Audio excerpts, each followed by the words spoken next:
Meant for an adult audience. LoveLine may contain sexually oriented content. Listener discretion is advised. LoveLine with Adam Carolla and Dr. Drew. Hey, everybody, it's LoveLine. I'm Adam. That's Dr. Drew. Phone number 1-800-LOVE-191. Dr. Drew, board-certified physician, addiction medicine specialist. Uh-oh. I'm here. Can you hear me? Yeah, loud and clear. Everything's good. Yeah. I can hear me about 3 seconds after me says whatever me word comes out of me mouth. Turn your headphones down. All right. Then I can't hear me at all. Ron Pearlman is here tonight, otherwise known as Hellboy, which... Now, Drew, you saw Hellboy, right? Or your kids saw it twice? No, I saw it with them once, and they went immediately and saw it again the next day. How come you didn't go the second time? Yeah, Drew? come on, Drew. Dude, come on. What didn't I do right? Yeah, well, I'm going to see it 4 more times. Yeah, you went 13 hours without seeing Hellboy, and you couldn't go see it again. And I'm embarrassed, and I'm humbling myself before you're on. But it was a great film. Good job. No problem. Can I get a check, please, and a taxi? I'm out of here in about 2 hours. Hellboy number one the week before last. It's opening week, and then got bumped by the Passion of the Christ. That's an Easter thing. And I'm sure it'll be back next week, although I'm trying to think who the competition is next week. Kill Bill is the big competition. That's a different movie. Different movie. You saw the first one. Different crowd, yeah.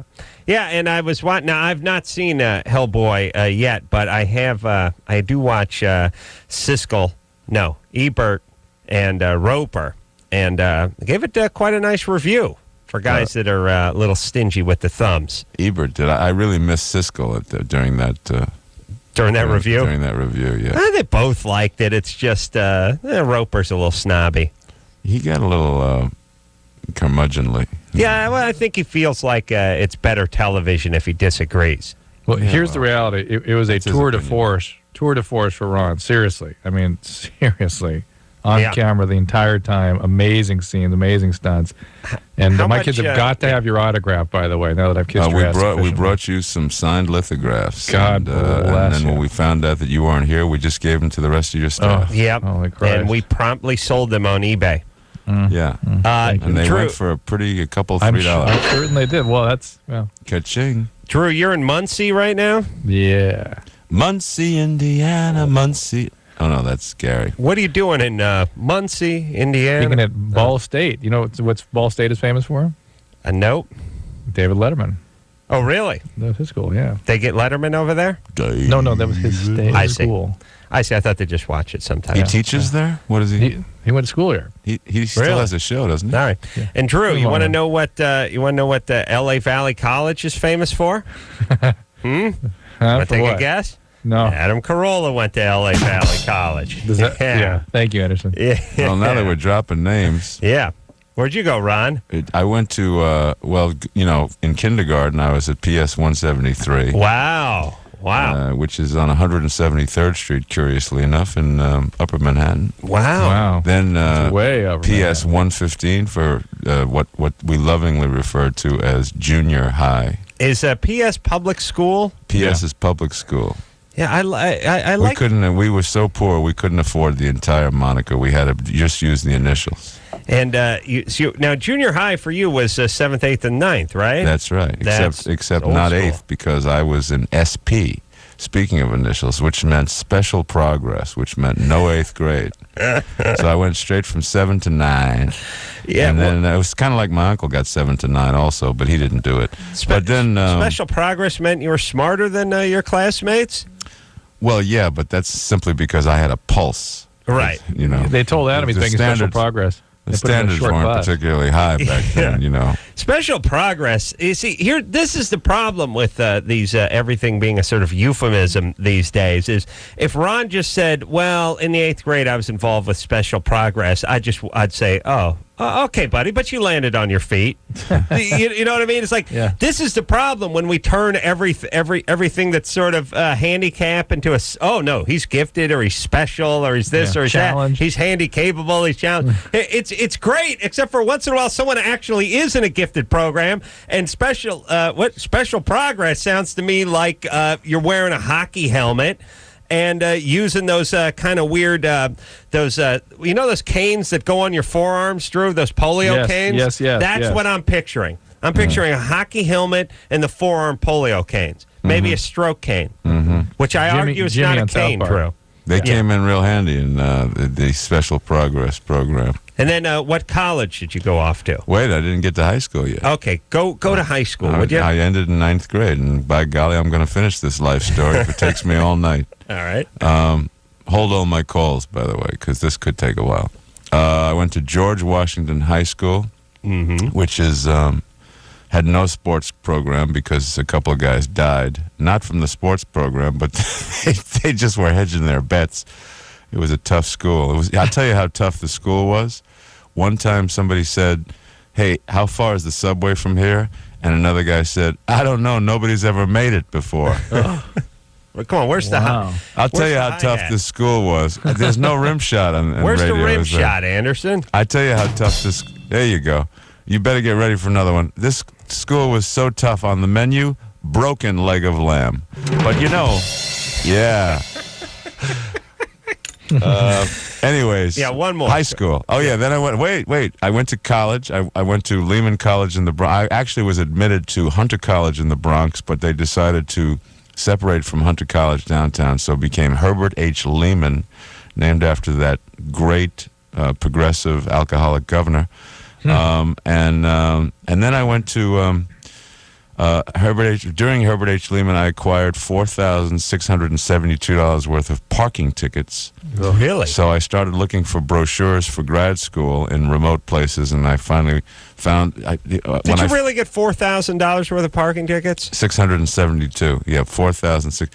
And so I went on the lam to grad school and ended up with a master's from the University of Minnesota. Ooh, that's nice. Because I figured no cop from New York, no self-respecting New York cop would look for me in Minnesota. So is that a golden gopher? That's right. All right. What's all right. So the golden gophers are in the retirement plan. What was the degree in? The master's in theater. All right. Well, perfect. So right. I'm going to. You ever choke on a chicken bone in the theater? Well, no, I'm not a doctor. I'm just a master. Well, we got one. William? Yeah. I'm just going from the top and heading on down. Okay. You loved Hellboy? I did. Want to know if there's going to be a sequel? Yeah. Because usually, like, when movies come out and if they do really well, they'll talk to the actors and see if they, want to sign on for a second one or anything like that. Is that a standard part of a contract if you're doing an action movie or like a superhero movie where there will be a clause for a sequel? Yeah, the Hellboy movie, kind of had franchise written all over it because it was, you could clearly see that with any commercial success, we would have the continuing adventures of Hellboy. And so in my particular case, I signed a contract for a film with an option for 2 more. Right. And so I'm signed on, should the movie warrant a sequel, which I think it will. Thank you very much, Mr. and Mrs. America. I'm in. I mean, but I do this. I do this with incredible zeal and enthusiasm because it's far and away the coolest character I've ever played. Well, when did they decide? I mean, it was number 1 at the box office its opening week. It was number 2. Probably would have been number 1 had that been Easter and Passion of the Christ and all that business. Isn't this about the time they're going to decide to go ahead and make a number 2? Well, I beg your pardon? Make a big steaming number 2? I've made a couple of numbers 2s on screen, but no, this... Thanks, Drew. That was an uncomfortable laugh more than it was an actual... It's like, let's fill that space. What was the question? When are you going to do the number 2? When did they decide? The Monday after the opening weekend, we got word that the studio had ordered a script for Hellboy 2. All right, so good. It's in the works. It's in the works. Rita. Hello. You're 20? Yeah. I love you guys, by the way. I'm like a long-time listener, first-time caller. Thanks. And I am like a 20-year-old virgin who's never had a boyfriend, and I'm like obsessed with this guy I used to work with, and I'm like, I don't know, I'm just obsessed, and I've, like, attempted to stalk him successfully. Okay. Yeah. So, And- you've never been able to... What? I'm curious about the attempted stalking part. How's that work?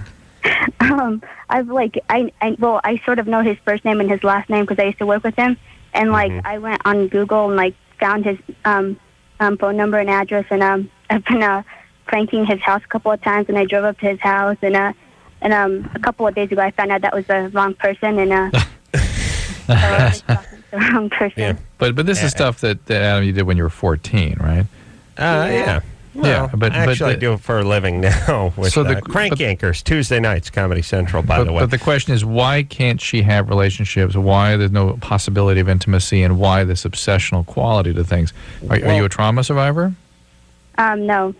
Well, first off, she sounds like a 13-year-old male. I mean, there's something going on with her. She doesn't, women don't do this. Well, I mean, they don't have they this do gene. after they do it after they've slept with somebody and the guy stiffs them. That's when they do it. Right. This is someone who's never been able to have a relationship of any kind. Yeah. And there's something going on with that. Well, first off, partially your parents' fault for naming you Rita. That's a tough name to get past. 20. No wonder you're a virgin. Now, what's going on? Is there anything wrong with you? I don't know. How are you doing physically? Physically, I'm okay.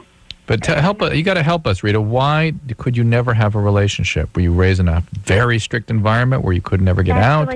Yeah, I mean, my mom she grew up in a convent, and so she'd like, and I don't know, I think I've been raped before because she'd like never let me spend the night over friends' houses if their dads were around, or she'd never like let me play with boys or anything. So okay, so your mom was sexually abused is really what happened.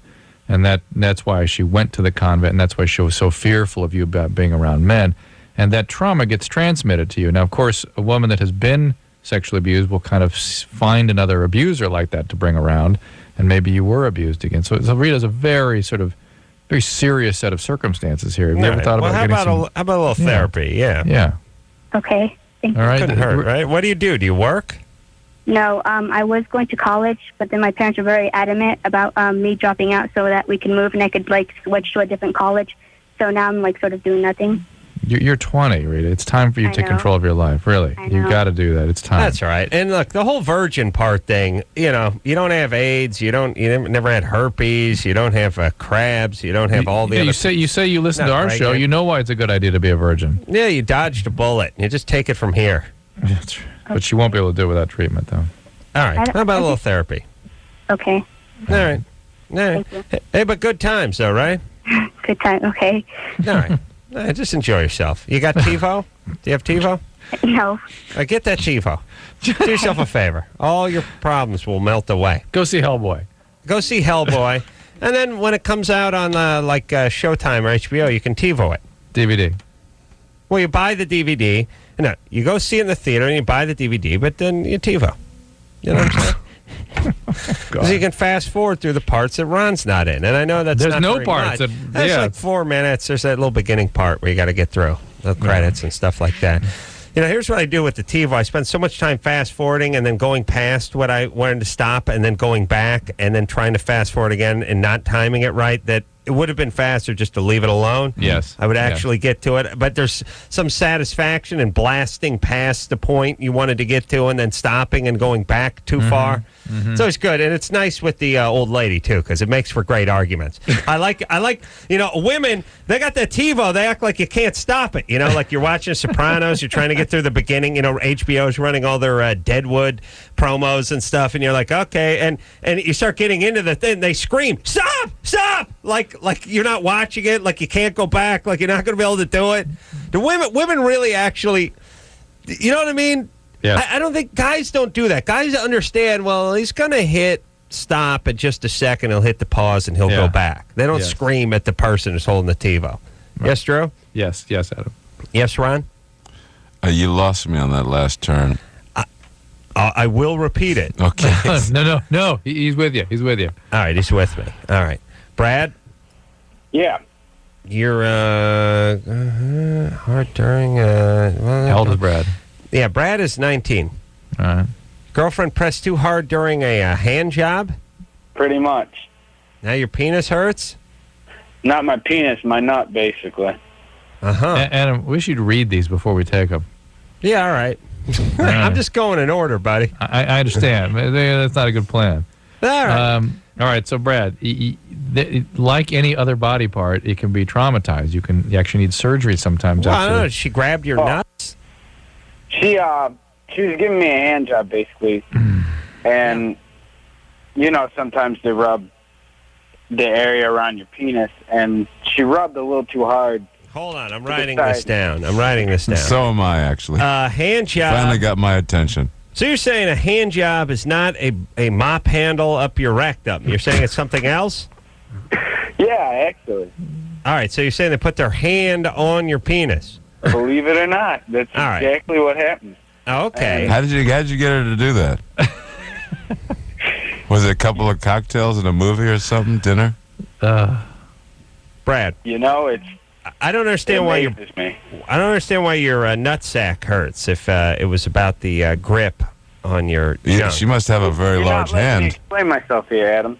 It's give the guy a chance. Shut up. We run a horrible risk on this show anytime we let a caller speak for more than one sentence. Drew, back me up, please. You're absolutely right. I tried over and again to ask, well, not just speak, but to ask them to clarify, to ask them to respond to questions. Huge mistake. It never works. But we're going to try. Brad. No. Oh. Yes. Go, buddy. All right. It wasn't the grip on the shaft. It was the area next to the penis, next, just on the body.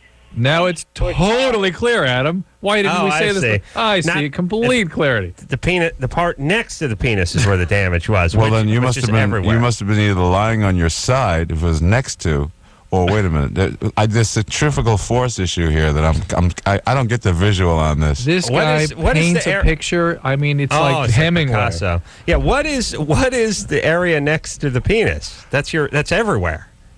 I know, but say. Oh, we hope so. Ron is technically the area next to the penis, and so is everybody. Yes. Say you're looking down at your junk, the base of your shaft, right to the left of it, and you can you got your nut sack, and then your testicle has a tube running on it. That's what she hit. She pressed down on that, and it hurt like hell. All right. Still hurt. All right. Like I said, this is an area like any other body part. There's not an infinite elasticity. It can rupture. It can be the veins in there can bleed and break. You can rupture the spermatic cord. It needs to be seen by a urologist if it keeps hurting. If it swells. That being said, though, Drew, that area is fairly resilient to the cord, the spermatic cord. The whole area down there, the whole thing. How long has this persisted? Oh, you're asking Brad? Well, here we got rid of Brad weeks ago. Okay. No, screw Brad. Let's go to the doctor. It was really nice chatting with you, Brad. Yes, it's a life. See Hellboy. Don't forget to call again. Yeah, go see Hellboy and maybe start working on that sequel, Brad. There was a scene like that in Hellboy, but it hit the cutting room floor. Adam, I think the DVD, right? I think Adam, the added value. Adam. Yeah. I know there's roles for you and I in the sequel. Yeah, how about that? Well, like Ron's in charge of casting. I mean, put a good word in for us, right? He's in charge. It's his show now. I'm on it the minute I turn my phone back on. All right. In fact, I might call in. All right, let's... I have a couple of issues. Ashley? We won't talk to you, see? Ashley, you're 17. Mm-hmm. What's up? Oh, okay. Well, I don't know. I want to know why I can't have a relationship for longer than 2 weeks. What happens? Why do you end them? I don't know. I guess I just get bored of the guys right away. Well, you know what, Ashley? Ashley, I'll tell you something. At 17, I actually think that is somewhat protective. In other words, you're starting to get involved, get a boyfriend at 17. Maybe you're not really ready for that. And sometimes I think when people push away, particularly people around your age, the possibility of a relationship, it's not so much a difficulty with intimacy as kind of protection against getting too involved too early. 17. Drew, do you mind if I weigh in on this? Please, go right ahead. Could have something to do with the fact that she's seeing 17-year-old boys. Yeah, that's right. That's right. Are you? That's what I'm saying. Have you ever hung out with a 17-year-old boy for a while? You know, it's a disaster. It's like 2 weeks is a long time. Ash, what you really have to ask yourself is, was your family stable? Do you feel okay about yourself? And if everything is sort of stable in your life, you will have intimacy when the time is right. It's just not right now. Yeah. I don't know. I'm wondering if it has to do something with my past. Well, there we go. There we go. We're going to go with yes, but go ahead. Yeah, that's yes. Good night. Thanks for calling. Ashley, can I ask you a question? Yeah. Are you always the one that initiates the ending of these things? Yeah. No. She gets bored. I have no help for you, Ashley. Tell us what about happened? The past. Yeah. What happened? Well, I don't know. Like, when I was younger, I always grew up in church. We are a Christian family. And when I was younger, I always grew up in church. And my best friend was the pastor's daughter. And I always used to go to her house, and, like, she would say, oh, let's play boyfriend and girlfriend. Uh-oh. She would, like, start to kiss me and feel me, and I was just like, I don't want to play this. And she'd be like, well, get out of my room then. Get out of my house. I don't like you anymore. Yeah. All right. So would she do explicitly sexual things with you? Yeah. Like what? I don't know. She would just, like, always be touching me and, like, in my pants and stuff. So. Okay, so it was sort of a violation, but it wasn't a sexual act? No. They shouldn't try to put things in you or anything or really violate you anyway. Okay. All right. Yeah, it's just upsetting and it's trauma. I think you'll get over that. Yeah, I don't think that's really it. It's more going to church all the time that probably effed you up. Yeah. All right. Definitely not Jewish, though, right? Oh, no. Okay. All right, Ashley. You'll be fine. Stop Definitely didn't see questioning Hellboy this yourself so past much. weekend. Did you see Hellboy? No, I haven't. Okay, go see Hellboy. Every good Catholic should go see Hellboy. Isn't there a rule you can only call in tonight if you've seen Hellboy? Oh, that's a great rule. We've actually had that rule in place for several years, which has really hurt the show, I felt. I tried to talk Drew out of it. No offense. No way. I wouldn't hear it any other way. Let's wait till the movie comes out. He said no. And it's been about 45 months, I think, since we've had the Hellboy only. Since you had the last policy. phone call. Yeah, but I think a way to sort of enhance viewing, though, would be to change our policy as of tonight and make it for people who have not but are absolutely going to see it. Yes, You like Tony over here, who's 22. Tony? Yeah, I'm here. All right, hold on a But second. where were you? Oh, boy. Are you hell-bent on seeing Hellboy? I don't know. I've seen the advertisements for it. It seems pretty cool, but I don't really know if I'm going to be able to see it because I don't have the funds for it. Oh, I see. Well, where do you live? I live in a board and care. I see. Oh, you have a mental disorder? Yeah.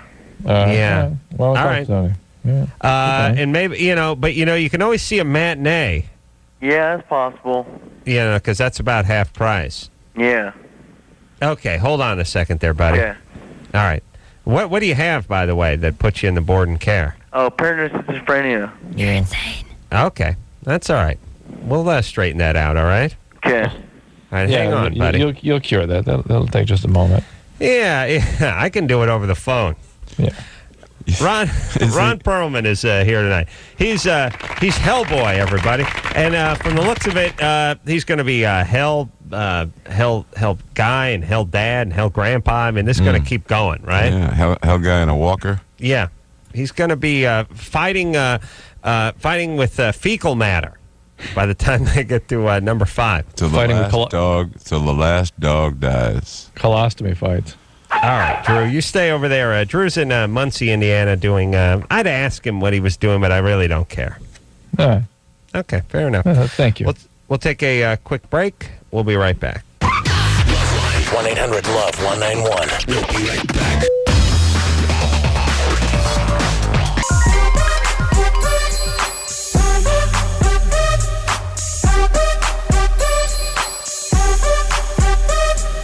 Hey, everybody, it's the LoveLine. I'm Adam. That's Dr. Drew in Muncie, Indiana tonight. Ron Pearlman, Hellboy, is in studio tonight. Thank you very much. Number 1 secular movie at the box office That's this right. week. Mm-hmm. Let's get back to the phones. Oh, we're going to speak to Tony. Tony's in board and care.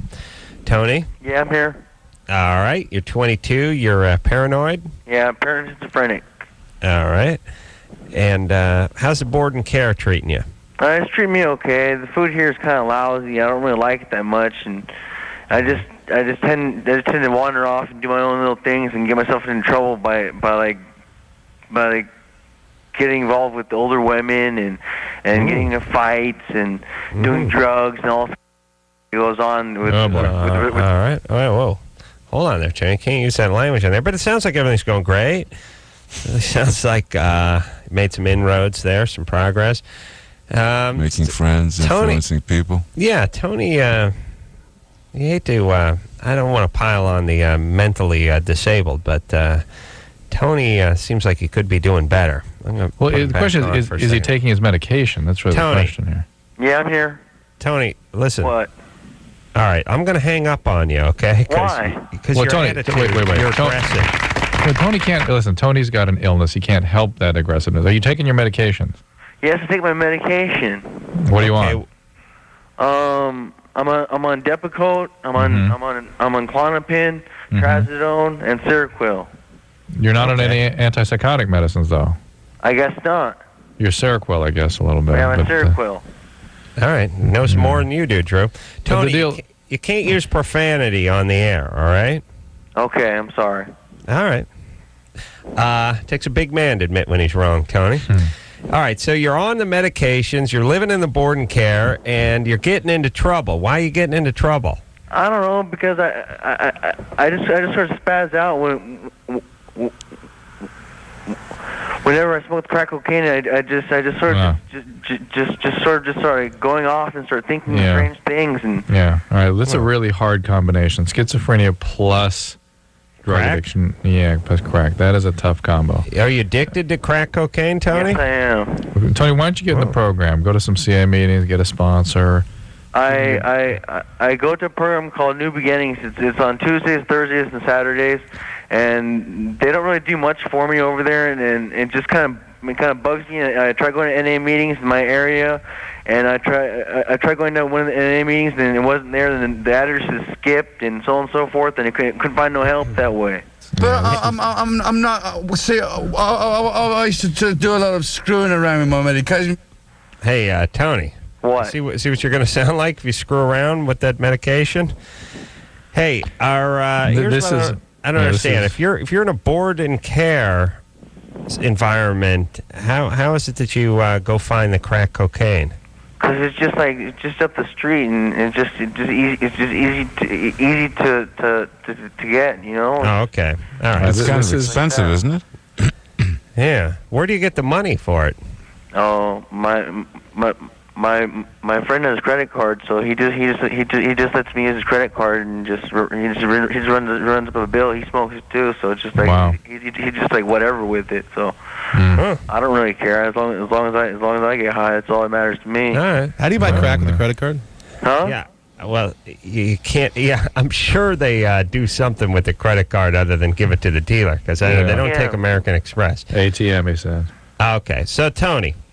Let's listen to Dr. Drew and find you a place so you can get sober. Okay. Here is the deal. This is a very serious situation. This is one of the most difficult circumstances to manage. You need to make sure you're on your medication. You need to talk to psychiatrists again, maybe the things they can adjust to make you feel less agitated when you go to these meetings. But the reality is you need to go somewhere where you can be connected to a 12-step process, and you may need to go away if you possibly can to a comprehensive chemical dependency program for quite a while. If you cannot tolerate going to 12-step, if you can't get the sponsor, if you can't start the work, this isn't going to stop. So, and I'm looking at my crystal ball, and I don't see good things ahead. So, Tony, please take care of yourself. All right? All right. Listen to Drew, Tony. Take care. And look, if you're on, that cocktail of medication already, the crack, I'm no doctor, but the crack really can't be helping. So please, for our sake, give it up. All right, let's see. Oh, Germany or Florida? Adam, yes, that's you're just mouthing platitude. You know what I mean? Sure. Yeah. Like he can stop doing crack. He can't stop. He's got to. Just say no. You just got to say no. No, you got to go somewhere and work. You pick yourself up by the bootstraps. You dust yourself off. And okay, you say Dr. no. Phil. It takes a village. It's a village. It takes a village. It takes a village to say no. We can't judge within every. Look, I'm like Whitney Houston's mom. There's a spirit within all of us. We have to speak to that spirit. You know what I'm saying? You go to church. That's all right. Okay. All right. Good times. Justin. Yeah. Hi. You're 13. Yeah. All right, let's play Germany or Florida and really get this show moving now. Things are sick and twisted from This too is the much theme fun and song, Nazis. right. Sex, meth, and death fetishes. Both of them have got these. Guaranteed not to bore ya. Germany or Florida. First of all, Adam, you're Yes. tight. I watch you. the show or listen to it all the time. I saw Hellboy. That was tight. I like that movie. I would get that on DVD. All right. All right. Thank you. Suspecting that a drug dealer had sold her counterfeit crack cocaine, a woman complained to police. Good news. An investigating officer determined the 2 cocaine rocks were real. Bad news. The woman was arrested. She paid $50 for the drugs, she explained. But when she tasted them, she thought they were baking soda. All right. This happened in either Germany or Florida? Yeah. All right, this is one of the... What's wrong with tonight, by the way, Drew? I know, Is it's there something weird. wrong with tonight? Or no, all the Handball. callers horrible? Yeah. It's like playing handball against the drapes tonight. Yes, yes. Even the Germany or Florida is weak. Yeah. Justin, I'm going Florida. Ron, Germany or Florida? Germany. Germany. Contrarian. Drew, who you going with? Florida. Florida. 2 Floridas and a Germany. Justin, Yeah? Germany or Florida? Florida. Yeah. All right. man. Wrong again. All right, listen. Here's what I feel like doing. I would like to. I'd like to build a time machine and go back to the beginning of the show. But short of that, I would like to shake this computer like an Etch-a-Sketch and just erase everybody. Phone screeners, thank you. Here we go. Let's start it up again. Let's get it going now. I blame myself. I blame Drew. I blame Ron. I blame my parents. I blame everybody. Hey, everybody, it's LoveLine. I'm Adam. Dr. Ron Pearlman on the show tonight. Hellboy, I'll tell you what. Got a question for him right here, right at the top. Let's start it off by talking to Theo. Theo, 26. You got a question for Hellboy? Yes, I do. In fact, I saw Hellboy. It rocked. I actually, as Drew did, I saw it twice. Yeah. Really enjoyed it. Great performance. You really nailed the character, Ron. My question is more for City of Lost Children, though. The French movie you did. That was just an incredible movie. It's probably the best fantasy movie I've ever seen. Completely just amazed by that movie. And I was wondering how big of a budget like that movie had, and how like working with the kids and everything was, and how, I mean, they pulled off an incredible performance. You were amazing. The whole thing is just incredible, and I just wanted to hear like some backstory on that. And then I also have a question for Adam and Drew after I hear. Well, the movie was made totally by French money, and it was the equivalent to something like 20 or 21 million American dollars, which by French film standards is huge. Sure. It's kind of like what a $120 million American movie would be like. These filmmakers had come off a movie called Delicatessen, which won awards all over the globe in film festivals everywhere, and this was a picture that they had been sort of hoping to make for many, many years. In fact, they wrote it earlier than Delicatessen. So this was kind of a love child, and because there was sort of a halo around their careers at that moment in time, they got these amazing resources to work with and funding, and it was one of the most tripped out experiences I've ever had making a movie. It just. Did you do it in France? Did it? Yeah, just outside of Paris. Lived in Paris for 6 months.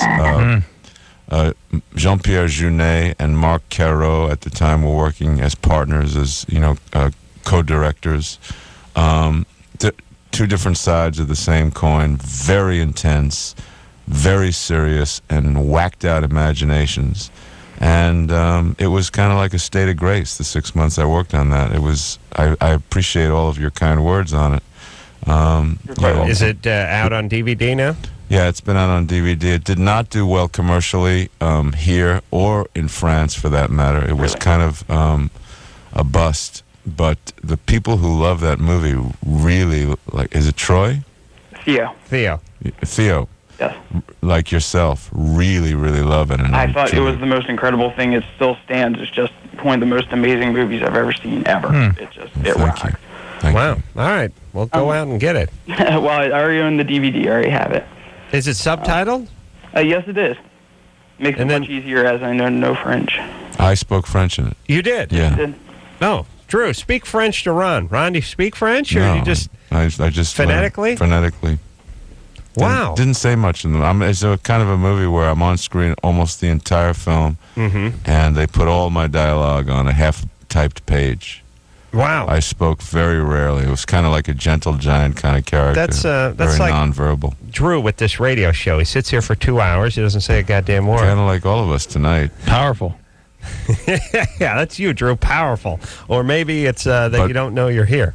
But a hell of a béarnaise sauce. Wow.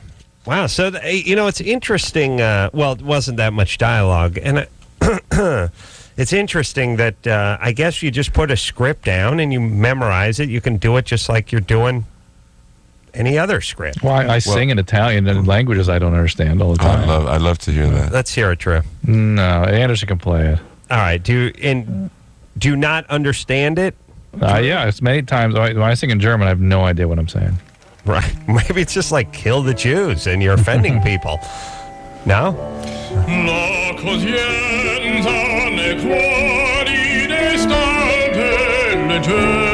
Alright, I speak Italian. Says gets nutsack caught in his fly, and he laments that. Is that you, Drew, from Muncie? That was me with Ben Stein. Really? Yeah. Yeah. Now you can hear the amateur coming through. Well, still, it's pretty impressive. Were girls throwing their underwear on stage that night when you were doing that? And they were in it.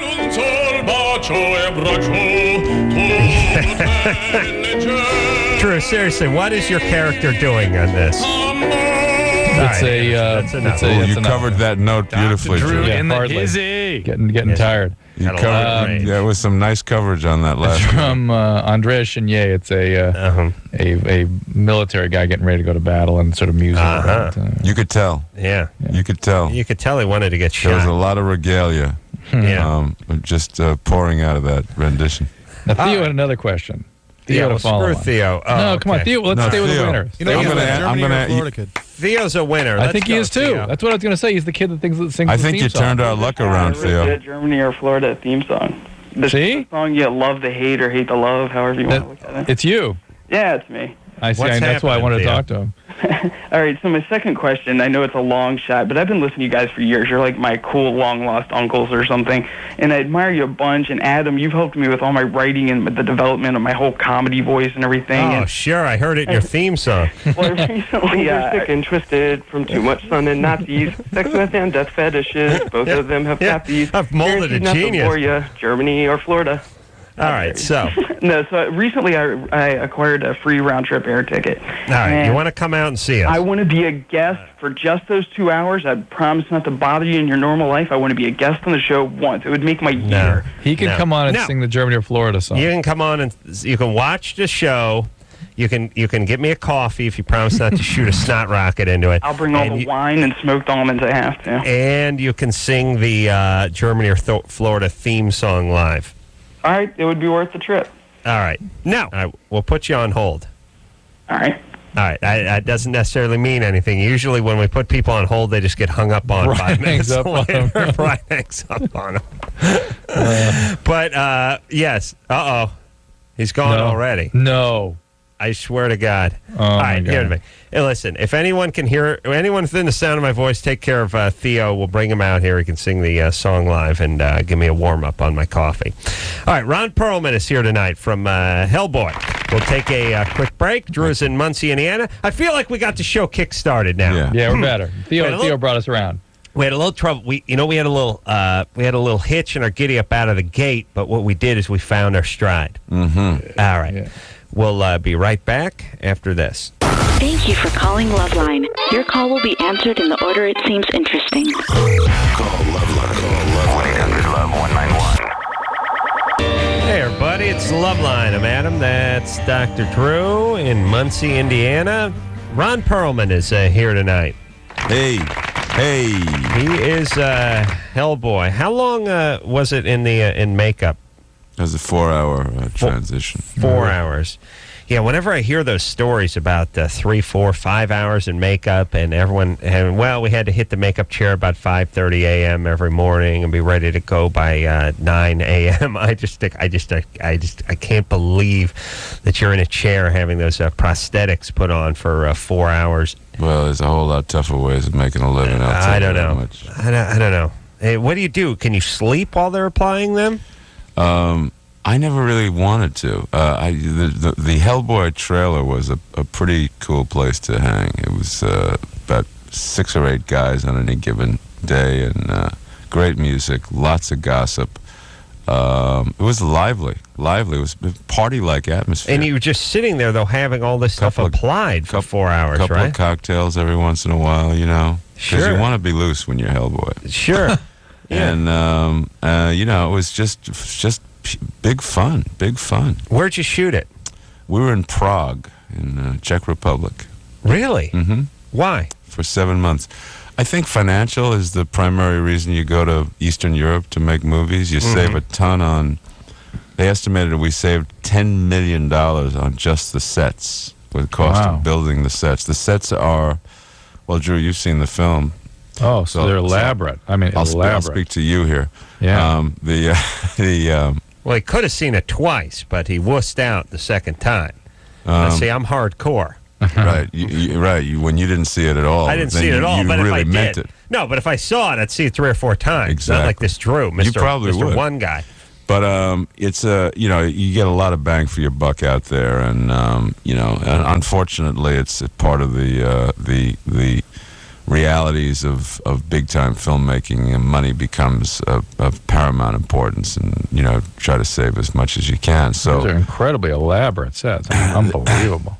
Thank you. Is it the labor that's they don't have all the unions over there, right? The labor's much cheaper. Labor's cheap, material is cheaper. And they have craftsmen there who can do the job. And it's kind of sad that we've watched. We have the brightest and the best right here in our own country, but it's just twice as expensive to get things done. You got some Teamster getting a $32.50 plus golden time plus a meal penalty for sitting in a van listening to Phil Hendry eating a donut, and he's about to get another bump because he's going into his 14th hour. How long can you support a guy with a GED sitting in a van listening to talk radio making $45 an hour? At a certain point, you go, look, we'll go get some guy from Canada. We'll pay him $10 an hour. He'll sit there and he'll be happy. That's right. That's right. Listen, he'll have himself a moose head there, and everything is just going to be fine. Yeah, now, Ron, you have to substantiate this for me. My friends who are Europeans say that one of the secrets of the European continent is the Czechoslovakian women are supposedly gorgeous. I never noticed. No, never noticed. Honey, if you're listening, I never touched those Czech women. Beautiful women. They're there's something about the gene pool in all of Eastern Europe. I'm talking about everywhere.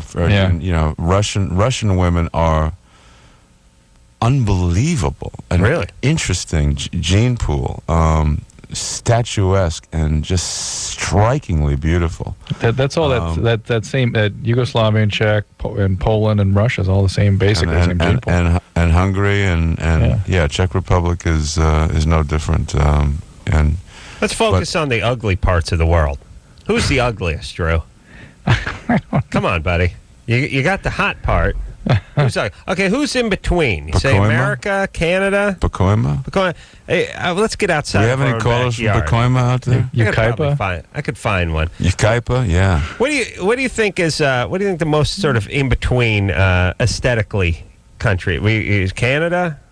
What do you think? Aesthetically? Aesthetically, the people.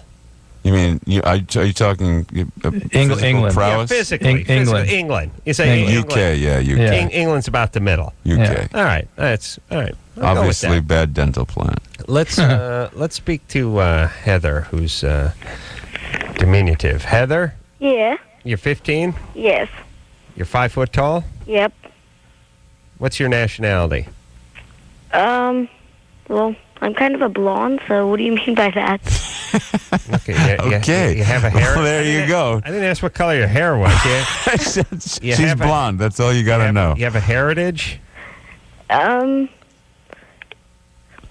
like kind of like jeans, like. Where are you from? All right. Where are you from? Where am I from? Okay. Where are your ancestors from? Sweden, actually. There we go. All right. Okay. Yeah. Good-looking people. So what's up? Well, I'm kind of short, and like sometimes I feel like that guys turn me down because of it. Mm-hmm. Like, yeah. Yeah. I don't know. I never been a big issue for guys, in at least the guys I knew. They like a 6-foot leggy blonde, but a cute short chick will do almost any time. Yes, I agree. I mean, so it's not that, Heather. Don't worry about that. Yeah, but I mean, let's just straighten this out. I think guys work in terms of, are they attractive, are they cute, are they whatever, or aren't they? It's not like, well, her hair's too short, or she's too short, or her butt's too big, or she's too busty, or whatever it is. It's just, you're either attractive or you're not. Yeah. To that guy. Usually, yeah, to that guy, which is basically all guys when they're teenagers. So, you're short, but that's all, right? Well, yeah, but... All right. Yeah. Okay, baby. Thank you. Uh-huh. Okay. What's your nationality? Well, I'm kind of a blonde. All right. There you go, everybody. She wasn't probably, I'm guessing, not in that accelerated program that Special Ron Progress. was in. Special Progress. Yeah. Boy, have we really kicked the crap out of the word special over the past 20 years in this country. Mm-hmm. You're screwed if you're special now. Yeah, special anything. You will pay the price. You don't even want to buy anything that's on special. No. You know, Well, I do. Yeah, but it's bad. That's because you have I'm half Scottish. Self-esteem and issues. half Jewish. So. He's thrifty. Yeah, I'm thrifty. Ron Pearlman in here tonight. Half Scot, half Jew. We'll take a quick break, and we'll be right back after this. Here it is. Bottom line, it sucks being single today. Tons of lame people and no decent prospects. Call the Dateline. Call the Dateline. Call the Dateline. 1-877-889-DATE. LoveLine will be right back. So get your problems ready. Ready.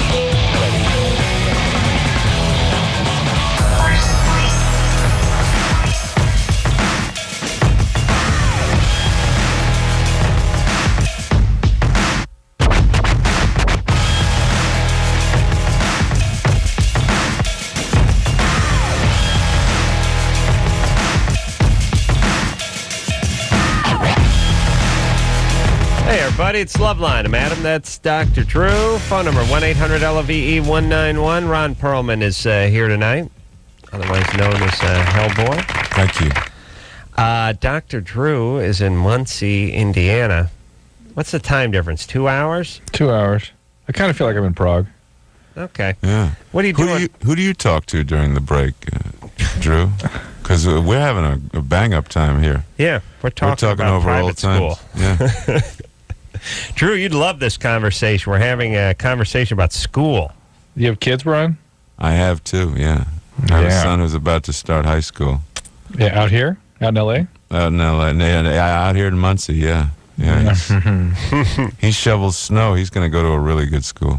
Drew, why don't you move to Muncie and raise your kids in a nice, clean area? You know what I'm saying? Yeah, I'm thinking about it. Muncie, Indiana, Muncie. What are you doing there, Drew? Speaking at Ball State. Oh, that's right. I asked that an hour ago. Hey, David Letterman went there, didn't he? That's absolutely right, Ron. Wow. David Letterman. All right, let's power forward here and I was having such a good time chatting with you guys. Yeah, you can talk to us anytime, but the kids. Here goes the good times. Kidnapped by convicts as a kid. All right, we got to talk to Ron, who's 25. Ron? Hey, how you guys doing tonight? What's happening? Hey, not a lot. Hey, just want to say hi to Drew out in ugly Muncie, and hey to Ron, a longtime fan, and hey, Adam, you're okay too. Thanks. You were kidnapped by convicts when you were a kid? So, something like that. Yeah. It was it wasn't actually a kid. It was actually a few years back, and it's kind of left me wondering. There was that and another pretty nasty thing that I had to watch, and it's kind of left me wondering if I'm maybe going a little overboard on kind of being hyper vigilant, trying to be socially responsible and ethical about some of the decisions I make. I kind of get caught up like I don't know whether I'm at a supermarket and the lady hands me an extra 3 pennies, and I don't really immediately hand it back to her or catch it, but I'll be out in the parking lot and I wonder if I need to go back in and give it to her, or like I'll cut a guy off on the freeway. All right, hold on, Ron. I mean, Ron the caller. Yeah. I'm going to call you Ronnie. All right. Listen, Ronnie. Let's talk about the abduction here, because the hypervigilant part where you give the money back is really not connected to this, I don't think. But what happened with you being abducted by convicts? It was, I was out at a state park, and some guys left a moderate security facility, and this actually wasn't the first time it had happened, but they left the facility and came up to us, and myself and the friend that was with me and another friend, and they kind of wanted to take my car, and they wanted to go rob a liquor store. So I wasn't okay with them initially they wanted to take my girlfriend in the car and go rob a liquor store, but I said, no, that's not so kosher. And so we ended up actually driving them to the liquor store, and they rob it and hop in the car with a couple of 2 liters of vodka and some Bacardi and whatnot, and they have us drive them back to that area, and back to they where pile the out. prison, the prison was. They want you driving back to where the minimum security prison was. Actually, it's actually Folsom Prison, and it's the honor camp that's out behind it, from what I've since learned. But I had no idea that it was related to the prison, because they told us some line about they were coming from a party, and if they didn't go get booze, that their girls would get beat up, or some bunch of crap like that. But yeah. Well, hold on. See, there you go. Now, honor camp. Now, honor camp would have been something good. I think 20 years ago, right? No, I was in special progress. You were in special progress. As a matter of fact, honor camp sounds better than special progress. Yeah, I wished I was in the honor camp. Honor camp's a bunch of deadbeat dads who were kicked out of a housing project, and of course, you were an advanced placement program. Okay, Ron is sketchy at best. Call her Ronnie. Well, what was the other horrible thing that he had to witness? And by the way, you really missed out on that one. This abducted by convicts is starting to sound less like what I originally pictured. You know what I mean? Yeah. I pictured guys who tunneled out, hardened criminals. I was ready to ask, how long were you held for? Right. Me too. It seems like they just wanted. They just wanted some vodka. Ronnie? Yeah. How do you, by the way, it seems like you don't have to escape from an honor camp. It's like stealing from one of those honor vending machine boxes at the in the kitchen. It's just you take the Triscuits and you don't put the quarter in, right? You don't actually break in, though. Yeah, that was my initial perception. A friend of mine went into corrections, and I ended up getting some info from him on how these things actually work. And the way it normally works is these guys check themselves in after being revoked for probation or something, and they're the people who have like a year left, and so trying to escape would be stupid. For instance, one of the guys got 25 to life because of the different offenses they committed against us. There were enough felonies, like he was charged with 6 different felonies and was convicted of 5, and he got 25 to life when he would have been out, I think, in about 7 months. Yeah. Wow. So that's what you call being penny wise and pound full. What was this horrible thing that you had to witness? You said you saw some bad things. Yeah, that was actually a couple years prior. It was a little bit weird. I watched a friend of mine get jumped by like a group of 12 skinheads or so, and they kind of stabbed the hell out of him. And it kind of sticks with me, not to the point that I can't get around it each day, but it's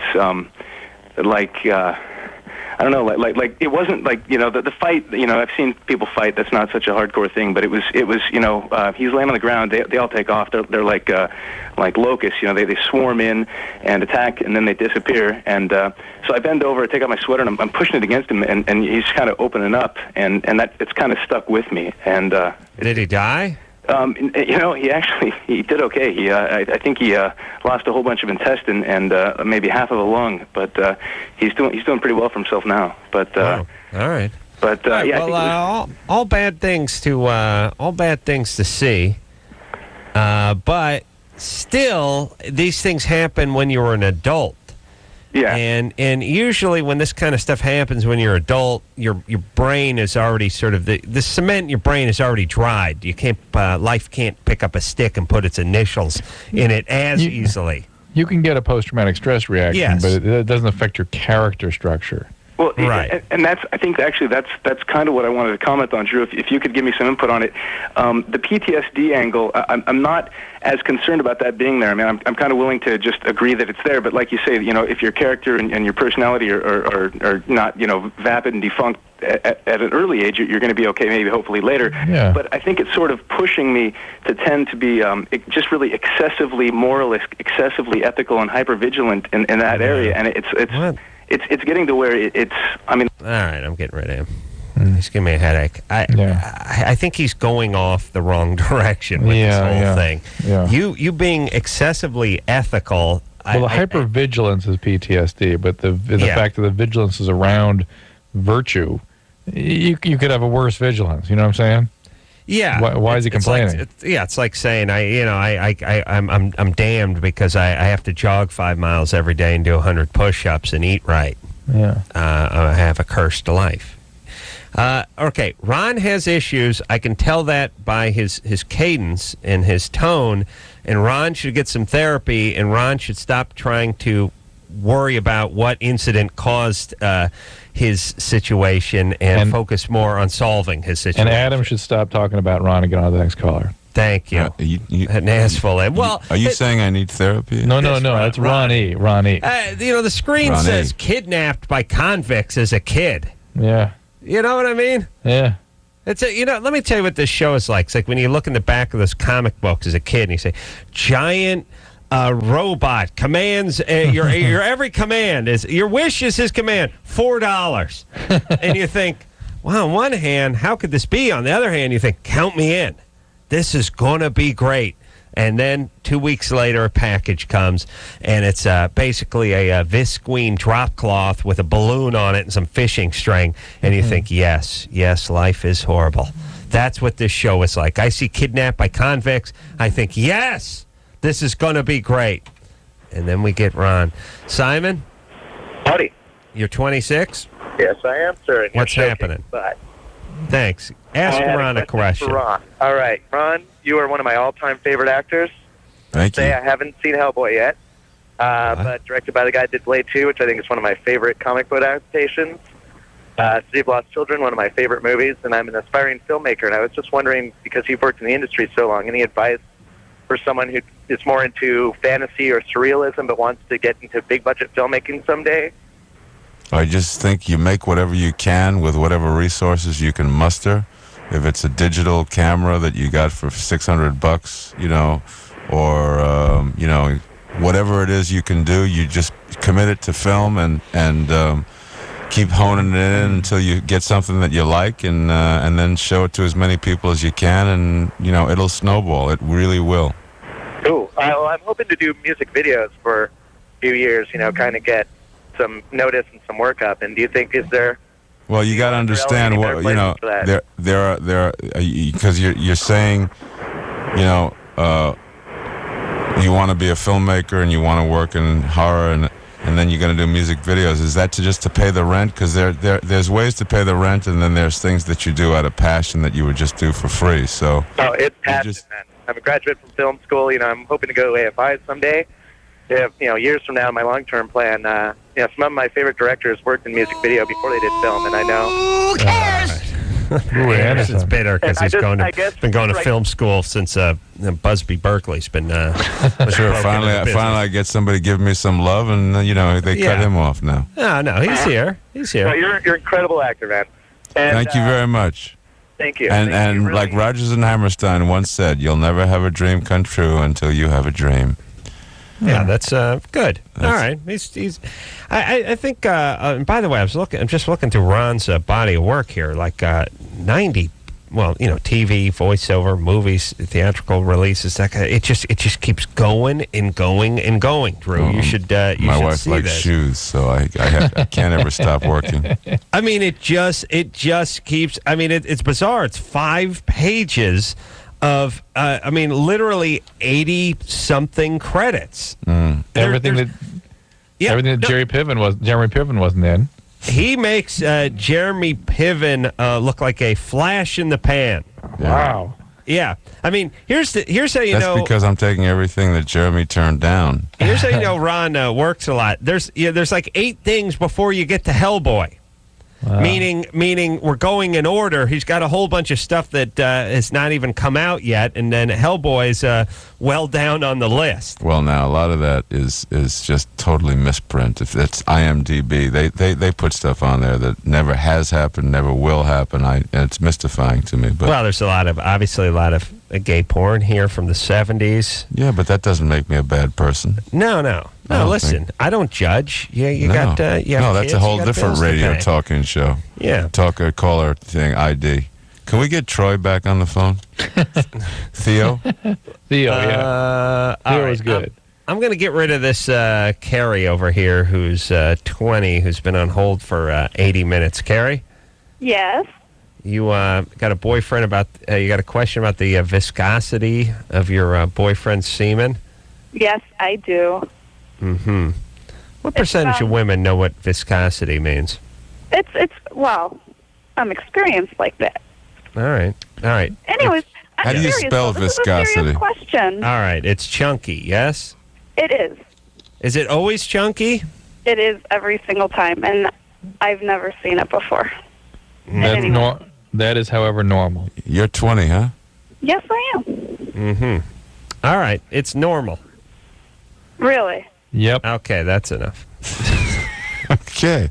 We're sure glad we cleared that up for you. Well, we get that. You can get it, by the way, it's smooth or chunky. Yeah. It's kind of like Planters. I like fruit on the bottom. Yeah, and I do too. That's why I take it. Yes. We call it tapioca here. Yeah. I'm going to tell Ron about my brilliant yogurt. Fruit in the middle. A girl with a big butt, but fruit in the middle. It's juicy, it's sweet, because it's fruit, and in the middle. So let me explain. So you don't have to stir it. Well, you do, because it's pleasurable. Here's the problem. They put the fruit in, then they put the yogurt on top, then you got to stir it. Now, in order to stir it, you got to bury the goddamn spoon into the yogurt. You get the schmutz all the way up the spoon. It spills. You're trying to till it, and you can't really till it. And then when you get down to the very bottom, there's always a little like trapped miners. There's a little enclave of cherries or strawberries or something you didn't quite get to. Best part. But what about the fruit in the middle? You put a little shot of yogurt at the bottom, then a lovely layer of fruit. You should then just more bypass yogurt. the yogurt totally and just get that fruit in there. That's a better An idea. entire thing of fruit with a very long spoon. You know what we should have? Yogurt in the middle. Yogurt at the bottom. Yeah, it's all fruit and it's all syrupy fruit and just an 1/8 inch of yogurt at the bottom. Sure glad we cleared that up. Write that down, Drew. Done. All right, so let's see, attracted to older men. Oh, yeah, get him on. Her. Yeah, it's a female, yeah. Charlie? Yeah? You're attracted to older men? How old? It's pretty creepy. How old? I'm 16, and I don't know, like, I was, like, 6 when I had a crush on, like, this 17-year-old dude I didn't even know. And then, like, all through elementary school, I never liked any of the guys in my classes. Like, I didn't get crushes or anything. And now my dad is marrying this, like, 35-year-old woman, and I'm like, oh, God, like, I could end up being her 20 years from now. How old is your dad? My dad's 50. All right. Yeah. Well, are you dating anyone now? There's nothing wrong with a good 50-year-old man. That's right. Ron's... I'm turning 54 in about... what time is it? About 45 minutes. I'm turning 54 in 45 minutes. And he still has the word boy in his There's name. nothing wrong with a good 50-year-old man. So I wouldn't worry about it if I were you. Yeah, but... Drew, do you have anything to say? Well, we had a discussion about this a few days ago where Adam, we had, what's her name? Alicia Cuthbert in there. And she's a healthy 21-year-old, and Adam found her quite attractive. And she was all right. Well, yeah, now in retrospect, now that she let you know that she was not into you because you were too old, and you were shocked. And I said, look, a 21-year-old should not be attracted to a 38-year-old. Should not be. There's something wrong with her if she really is. She should be attracted to people her own age. All right. Now, why is that? Why is that? Where is that written? It's not written. It's just that it's not necessarily pathological, but it's 21. How can appropriateness be said in the same breath as affairs of the heart? Or maybe it's not the heart, but it's some organ in there. There's reasons that women would do that, and it's outside of their script. In other words, if they are interested in having a husband, getting a family, and they're dating a guy who's 45, that is not a good thing to do. That when they have 20-year-old kids, this guy's going to be pushing 70. Yeah. That is unfair to everybody. That's not real. That's not reality. What's that? But wait a minute, Charlie. I don't understand now. You want to talk about your dad, or you want to talk about you? I don't know. Me, it's weird because. All right. Here's these are the world's worst goddamn calls tonight. Mm-hmm, I agree. Or is it just me? No, I agree. People sort of have announcements, but no real questions. It's like, I like older guys. I'm gonna need the medication soon that the paranoid kid had, because I'm thinking it's me now. I'm thinking that guys have great shows all the time except when I'm on. Look, there's some truth to that statement, but it is not. It is not you. It is not you. I blame Drew first off for being in Muncie. Secondly, I blame Jesus because I'm an atheist and I got to believe he punishes me on occasion. And thirdly, I blame the people that call this program, and then some blame, of course, to engineer Chris, who I feel is giving me the stink eye tonight and putting a jinx on me. Yes. Oh, well, of course you'd say no. That's what you would say. All right. So here's the... All right. Oh, wait. One more time over here. This is Charlie. Yeah. Go out with guys your own age. Okay, but I have one question. All right.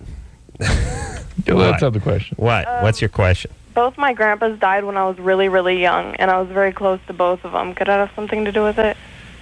It's not a great thing for you. There's not a 16-year-old girl in the United States that isn't attracted to a 22-year-old guy. No, it's not 22-year-olds. It's like teachers that I think are like really intellectual, and then it's like a thought, and I'm like, oh my god. No, yeah, it's but okay. you don't it's act fine. on it, right? Yeah. No. Okay. No, it's fine. That's fine. Charlie, you're fine. Listen, everyone. Here's the thing: be freaked out by the things you do, not the things you think about. Everybody has those ideas. Oh my God, Adam! What if you were freaked out about the things you thought about? I'd have to kill myself. But you got to admit, older guys are certainly more interesting than younger guys. I mean, there's a whole what we lack in speed, we make up for in guile. And especially like Charlie over here sounded like she had some intellectual capacity. So of course she's going to be attracted to older guys. She's more engaged with men who are more textured and layered. Let's put it like that. Yes, very, very healthy. Yeah, you got nice. Ron has a nice patina on him. That's right. all. There you go. All right, let's talk to...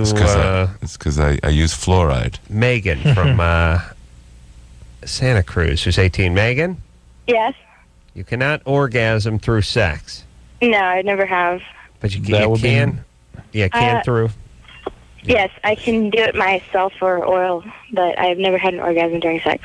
Okay, in all probability, you never will. Oh, that sucks. No, that's most women, Megan. For whatever reason, the women magazines don't tell you that. Most women do not. Well, I know in Adam's world, 100%, but maybe statistically, most women only have orgasm with direct stimulation, not with intercourse. Oh, really? Absolutely. I had no idea. Yep, there you go. Wow. And also, I wanted to say hi to Ron because I saw Hellboy and I thought it was awesome. Oh, thank you very much. It says here you're overweight. I'm about 20 pounds overweight. Does that have something to do with it? No. You're fat. No, it is in terms of the guys don't put the effort forward. Oh my God, it's true. Let's be honest. You get a CD type effort from guys. When they're on top of that Victoria's Secret model, they bring their A game. They can be a little intimidated too. You know what I mean? Mm-hmm. But you have a boyfriend? Actually, I broke up a little while ago, but. Oh, really? Yeah. Why'd you break up with him? He moved away and found another girlfriend. I know I'm the world's biggest a-hole, but I'm thinking, what's this fat chick doing breaking up with some dude? And it's like, it didn't compute. And then he got a new gal and moved out of town. Oh, that's why you dumped him. All right, I know it's cruel, Drew. I know it's horribly cruel. And it is my job to say what everyone's thinking. All I got to say is, listen, fat people are discriminated against in this horrible country of ours. And when I heard about an 18-year-old girl who has a weight problem dumping her boyfriend, it didn't exactly compute. I was like, well, the chubby chicks don't do the dumping for the most part. And as it turns out, she dumped him because he got involved with somebody and moved. Megan? Yes. All right, baby doll. So you're having an orgasm through oral sex and through masturbation. You're ahead of the game. Hellboy, and you're way ahead of the game. Mm-hmm. All right. Sorry for the things Drew said. I didn't really expect sympathy. Yeah, he was brutal. It's good. You're as fine. opposed to you. You were just as. I put my kid gloves on. All right, so Megan, what are you doing? You're 18. Are nurturing. You in high school? Yeah, senior. I'm graduating this year. Where are you going? I'm going to go up to art school. I want to get into drawing comics, actually. Oh, really? Yeah. Very, very nice. Can you draw Hellboy? I've tried. He looks kind of like a girl when I try to, though. Mostly I draw female characters. All right. Well, thank you for castrating our guest. We have to take a quick break. All right. You wouldn't be the first. She broke up with him. My wife had that on her on our wedding night. Yeah. Drew's wife did it, too, on their wedding night, but does a sacrificial sort of ceremonial castration on her anniversary. Sacrificial, Adam. Yeah. Sacrificial. All right, we'll take a break. Ron Pearlman from Hellboy is here tonight. We'll take a quick break. Be right back. Hello, this is your radio. LoveLine will be right back.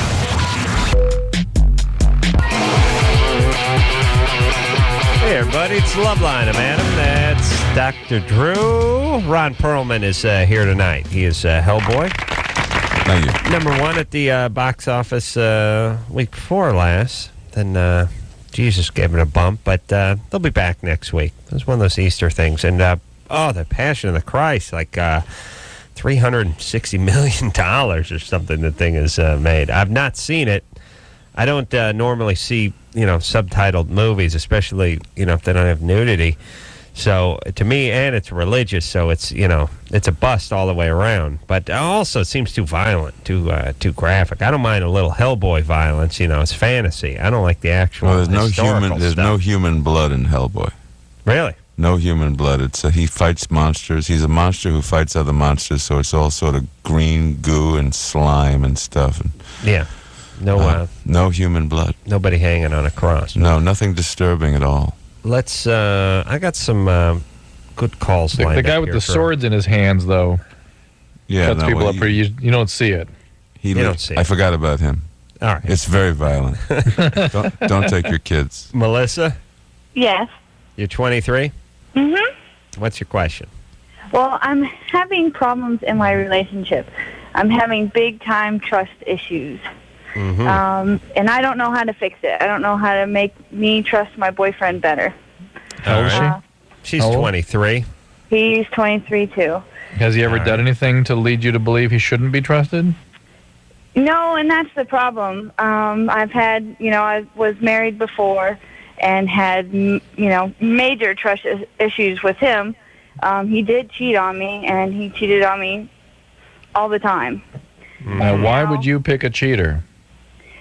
I was really young when I got married. Naive. No. What about your dad? Where is he? Did he cheat on your mom? Yeah. There's a whole bunch of crap in my past that I'm sure leads up to this. Yeah, well, if your dad was a cheater, can't you see the pattern there? Yeah. I just, this guy I'm with right now, he's a really good guy. Yeah, but here's why we're pushing on that, Melissa. You pick a cheater. Now you insist on this guy being a cheater. Yeah. Even though he's not. You're going to make him into one. Yeah, and if he's not going to be one, you're going to sabotage the relationship because you won't hear of it if he was not a cheater. Yeah. So, I try and say, go ahead, go out, hang out with your friends, do whatever you want because you need to be a guy and hang out with your guy friends. But then I sit at home and dwell on it all night, and I make myself angry, Yeah. You're absolute saboteur. You're going to sabotage this thing. This guy's actually good, wouldn't cheat, and is available. You won't have any of it. Yeah, you won't tolerate it because you can't handle the intimacy. Right. All right, so first things first, don't have any kids. Oh. I already had one from the first. All right. Well, okay, so that's one screwed up kid, but don't have any more, would you, please? Can you don't worry. Yeah, no, just give it some time because, look, here's the thing, everybody. You should, it's like, look, having a kid is like, sparring 5 rounds or something. You have to be in a certain amount of shape to do it. Otherwise, someone's going to get hurt, Mm-hmm. And so many people aren't in good enough shape even just to get up out of their chair, basically. They're 19, they're 20, they got abused when they were kids. They're still, going over the skeletons of their past. And by the way, have zero insight in terms of working it out. Just zero. Amazing. Just zero. And in terms of this society puts no emphasis on that at all. The fact that, someone like Melissa, if she just do a little bit poking around in the right direction, could probably find some answers to a lot of her questions, but has no idea what direction to head. And our society really provides no roadmap for the Melissas of the world is sad. It's bizarre to me how we live in the society comprised of 280 million people, and there just seems to be almost a taboo involved with any substantial work done in this field. Like if the president, if the president is seen, if the president says, "Look, I'm not particularly religious, but I've been in therapy for a number of years," and feel like he'd be drummed out of office. He would be considered weak. Instead, we got retards who are pretending to be religious. Or either we have guys like Clinton who just say they're religious so they can get their BJs and get people to leave them alone. Or we get people like Bush and Reagan who really are religious, but in a sort of scary, stupid kind of way, more than praying for the casualties over there in Iraq. I don't know who's scarier. The guy who says he's religious and is really just BSing the United States, or the guy who actually believes it and is sort of stupid. I hope I'm not offending you, Ron, because of whatever religion. You took care of that a long time ago. You may be. I've been offended since we went on the air. Actually, it's just sad that I'm here to protect. I don't know if you've seen the billboards. I'd like a therapist, but I'd like a president or a congressman or someone that goes, "Yeah, I do a little therapy. I got my problems. That's what I do. That's my religion. I go and pay a Jewish guy to lie down on the sofa." That's not the American way. I know. I like the idea that we would think he was weak or that he was somehow screwed up, or that he would be stigmatized because I don't know if there's ever been an American president who's gone to a therapist, but if they did, they sure as hell wouldn't admit it. They'd rather just be seen leaving church on Sunday with their beard of a wife. Wow. That was heavy, Drew. Melissa? Feel better? I do. I needed a Xanax. I do. All right, so listen, Dr. Drew, can you prescribe things on the air? Can you do it over the phone? I'm in Indiana now, though, see. Yeah, but Drew, they have drugstores there. Here's what I'm saying. Can you just do it like when they do those mass weddings? You know what I mean? Like you just give us some Xanax over the phone. Just a big bag. Yeah. All right, Melissa. No more kids, and don't screw this one up. And how about getting? Let him be himself. No. Listen.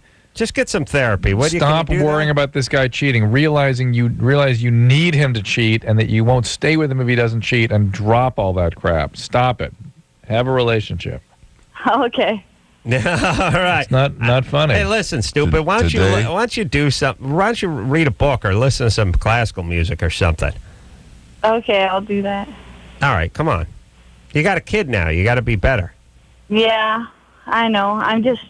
It's hard to try and make it work with this, but, I've offered for us to go to therapy, or for me to go to therapy to try and figure out how not to blame him for things he has not done. Yeah. But Melissa, right. you can't process what we're telling you, can you? That you need him to cheat. You want to make him cheat so you can sabotage this relationship. But I don't.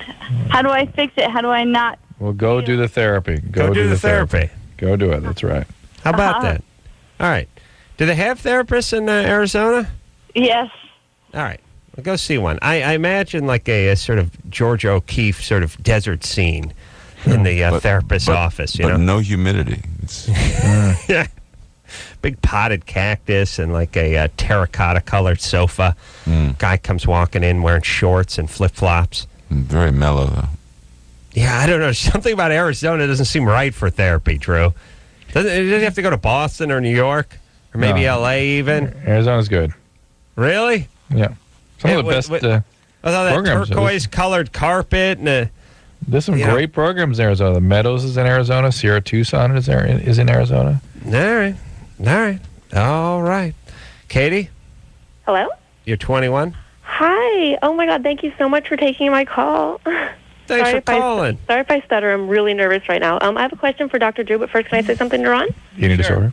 Oh, happy birthday, Ron. Oh, thank you. I just want to tell you, like, as far as liking older men goes, I think you are extremely sexy, and I'm 21. And I love you, and you're so great in Hellboy. It was awesome to me. Thank you. Okay. Sorry, I'm nervous. Okay. Dr. Drew, my question is, I've been clean off crack for about going on 6 months now, and I did it for about a year, but I only did it, like, one night a week, and we would just do it, like, you know, on the weekend kind of thing, so I never was, like, really addicted to it. But I did do it a lot when I did it that one night, and I was wondering, like, would I have a lot of long-term damage from that, or do you think that it would be okay? Like, I'm kind of worried about, like, my heart and stuff. Well, you can get some damage in the inner surface of the heart sometimes, but usually the more serious damage from crack is when you're using.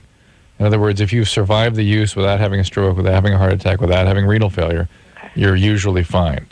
Now, if you want to get an EKG and an echocardiogram, you can sort of know for sure whether you've done any sort of small bits. Like symptoms, like if something Not necessarily. Because there's been a few times my heart's like not kind of felt right, like skipped a beat and stuff like that. Yeah, that's okay. That doesn't necessarily mean a thing. But the crack thing, there's no sort of casual crack use, and people don't use crack every day. They use it in binges the way you did. Wow. So this suggests, Katie, do you have an eating disorder, by the way? No. Not really. I kind of did when I was younger. I had a lot of problems when I was younger with like depression. Yeah, I just could feel that about you right away. Yeah. Well, the crack was a hint. Well, no, before didn't you hear me say I said eating disorder before she said crack? I thought Anderson played that drop. It didn't even sound like you just no, that was me. Disorder. That was me. Well, say it like it's you. That was me. And sort of codependency By the way, issues. You saying that was me didn't sound like it was you. Did you have an alcoholic family or something, or addict parents? Yes, I did. Katie? Yes. Yes. Drew, are you being fresh? Hello? Katie? Hello? All right. Listen, baby doll. 12-step is the point. 12-step. step. Go to some CA meetings, get a sponsor, work some steps. And I think you have some codependency issues to work out, too. All right. Hey, but listen, good time. She quit the crack. And what about, like, heroin? Not too bad for you if you don't die while you're doing heroin, right? Heroin causes the heroin doesn't hurt anything except causing the most serious form of addiction. That is a fatal process. That was why opiates were so popular, is that they were extremely effective pain medication without hurting anything, without harming anything. Mm-hmm. Cocaine, not too bad? Cocaine can affect the mood centers and set you off in a sort of a bipolar direction. Mm-hmm. And it can cause strokes and heart attacks. I said it can constrict blood vessels, so it causes end organ damage in the heart, lung, and kidney. Mm-hmm. But beyond that, if you survive it, it's usually not that big a deal. But the drive back is rather profound, though. Yeah, can't be too bad for your pulmonary system because a lot of great athletes over the years, you know. LT smoked a lot of crack and sacked a lot of quarterbacks. You know what I'm saying? See?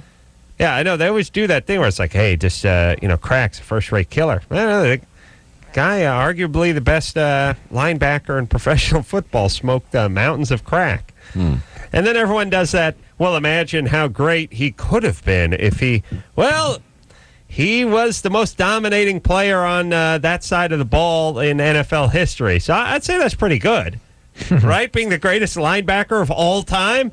Yeah, but imagine how good he could have. Well, I'd say he was I'd say he lived up to his potential, being the greatest defensive football player of all time. Yes, right? I think that's probably his.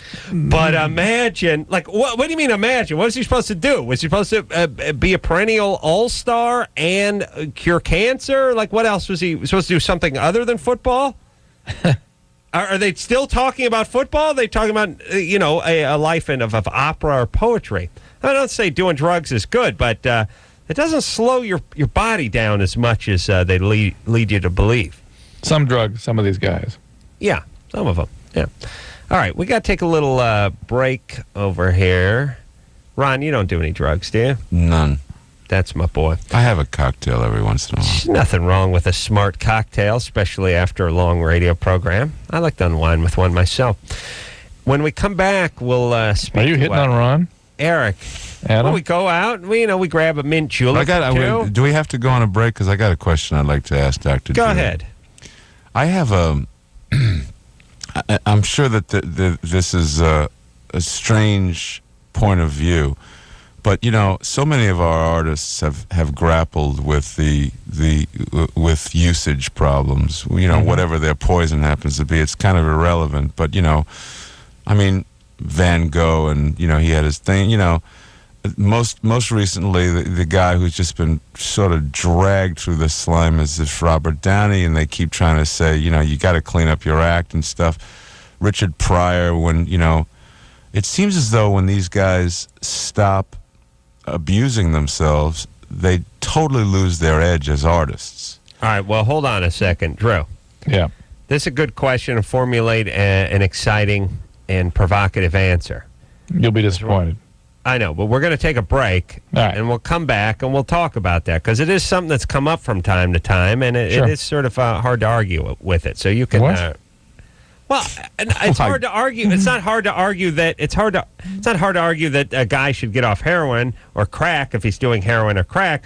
But it's also sort of hard to argue with the fact that it seems like their best and most creative times were when they were strung out on the drug. All right, quiet down, Drew. We'll take a quick break. We'll be right back. Dude, you got issues. Call LoveLine. 1-800-LOVE-191.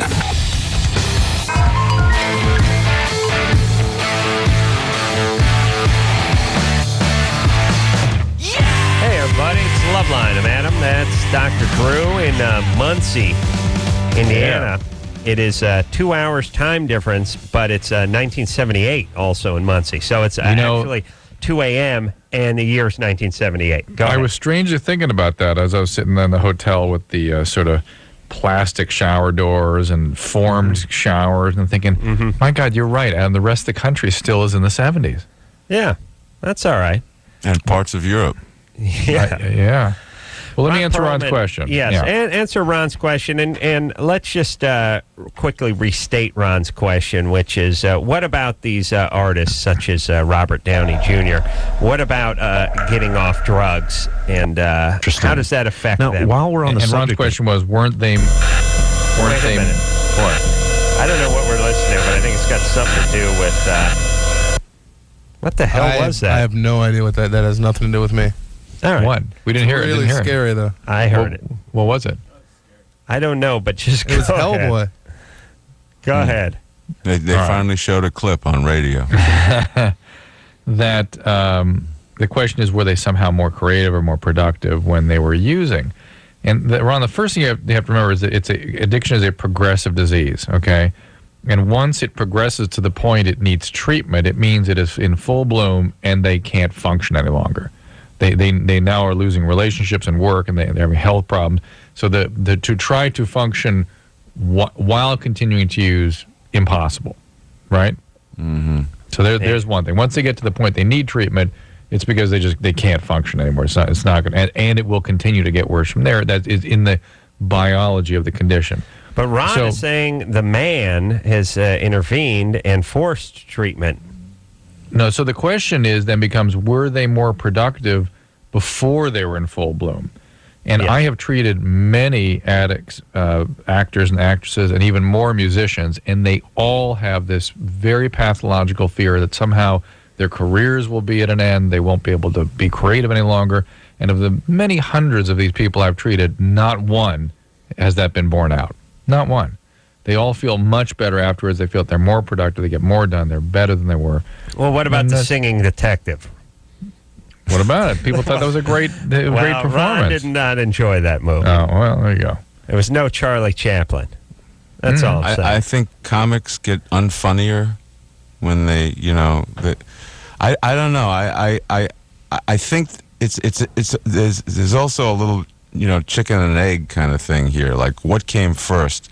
The psychosis that led to somebody being a user, or the using that led to the psychosis, or what is it that gives you the artistic DNA, the thing that where you have to be creative, and that you have no other choice. There's no way you're going to function in society unless you're either a musician or an actor or an artist, or and all of the damaged circuitry is what is the core of your genius. And it's all kinds of things that are leading to the usage issue, which is probably secondary or tertiary or somewhere, Well, it's sort of it's a chicken or egg thing like you brought up, and it's sort of moot too, because at a certain point you just got to get off, you got to put down the crack pipe. Right, it's because it's progressed. What are we going to do? It progresses to the point that it's going to continue to progress, and that's it. They just have to get off now. All right. It's too well, bad. let's talk to Eric, who's 22. Eric? Yes. Your fiance was raped for 5 years by her brother. Yes. And you want to know if it's going to affect your marriage? Yes. Yes. Absolutely. How can we fix that?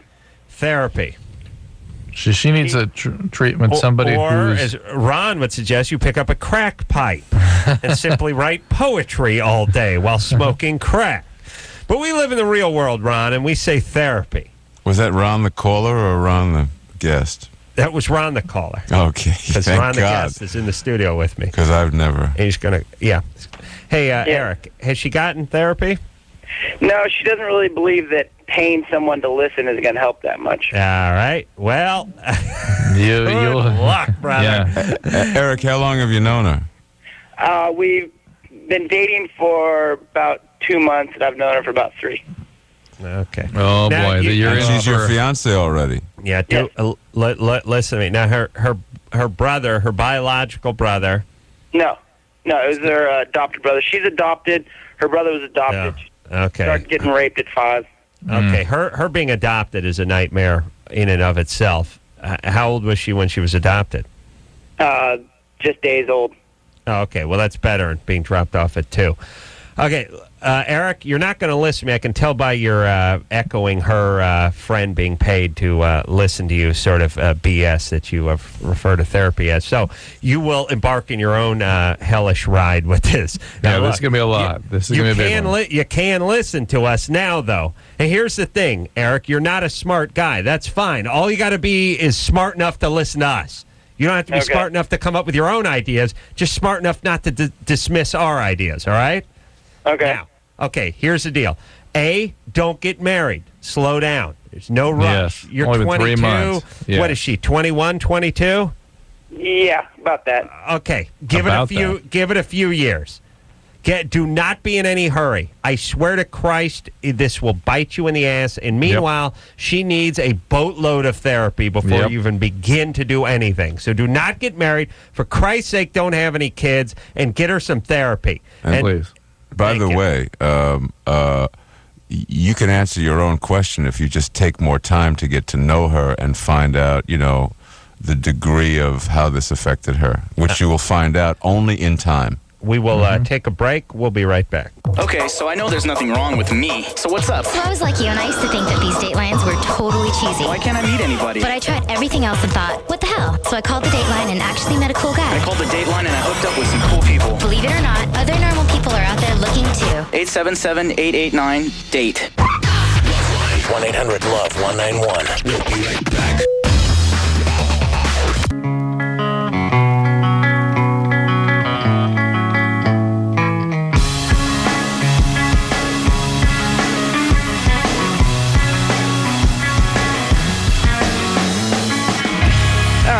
Show, everybody. Plumb out of time. I want to thank Ron Pearlman for coming in. Ron, here's the deal. Come back for Hellboy 3, 5, 7, 9, and 11. We'll do the odd ones. Okay, yeah. Well, I can see that. It was odd. It was as odd as it gets tonight, I'll tell you that. That's what I love about the show. Drew? Yeah. Have fun in Muncie. Thank you. And Drew, thank you for having me on and for your enthusiasm for Hellboy. Yep. As one of the 2 hosts that saw the movie. I'm going to see it on the way home tonight. I'm telling you, my kids are so excited about this film. I know we're going to have the DVD playing nonstop when it comes out. There's some stuff waiting for your kids. All right, Drew. Stop kissing ass. So, until next time, this is Adam Carolla for Dr. Drew saying mahalo. I just sort of spaz out whenever I smoke crack cocaine. This has been LoveLine. The opinions expressed on this show are not necessarily those of the staff, management, sponsors, or this station. The producer for LoveLine is Ann Ingold. LoveLine is a presentation of Westwood One Entertainment.